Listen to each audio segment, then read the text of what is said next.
আল্লাহ মাফ করে দিন, আমার ভুল হতে পারে, এটা স্বাভাবিক, তোমারও ভুল হতে পারে।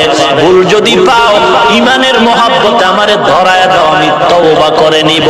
পিছনে পিছনে বইলা মুনাফিকের খাতায় নামটা লেখাইও না। অনুরোধ করে বলছি, যদি ভুলে দুই একটা বলে ফেলি, বলো তওবা করে নেই।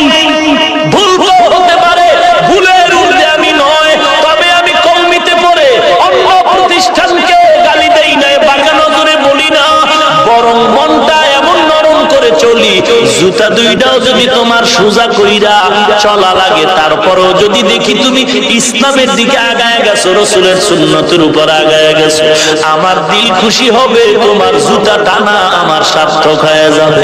গতকালকে কক্সবাজারে বয়ান করলাম, এর থেকেও অনেক মানুষের ঢল।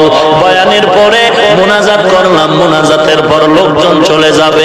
এক হিন্দু ছেলে আইসা বাম কিনারায় দাঁড়ায় বলে, হুজুর দীর্ঘ টাইম বয়ান শুনলাম, আমাকে একটু কালেমা পড়ায় মুসলমান বানায় দেয়।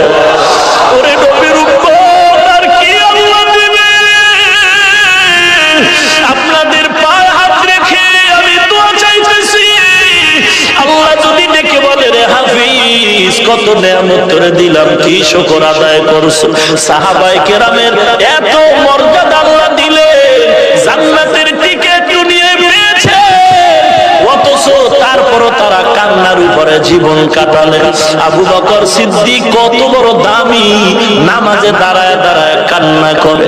আমার মায়ার নবী বলেন, আবু বকর আপনি কেন নামাজে দাঁড়ায় দাঁড়ায় কান্না করেন?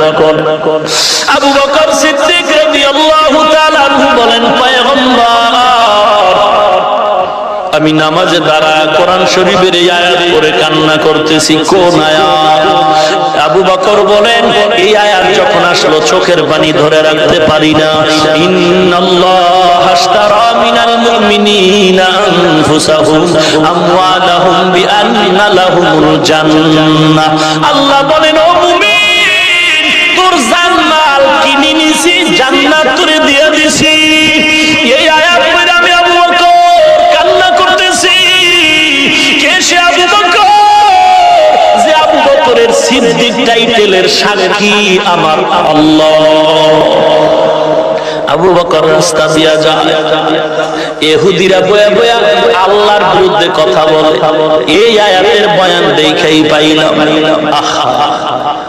আবু বকর যখন যায়, নরম দিলের মানুষ তো, ইহুদি আল্লাহরে গালি দিছে, আবু বকরের কানে আওয়াজটা গেছে।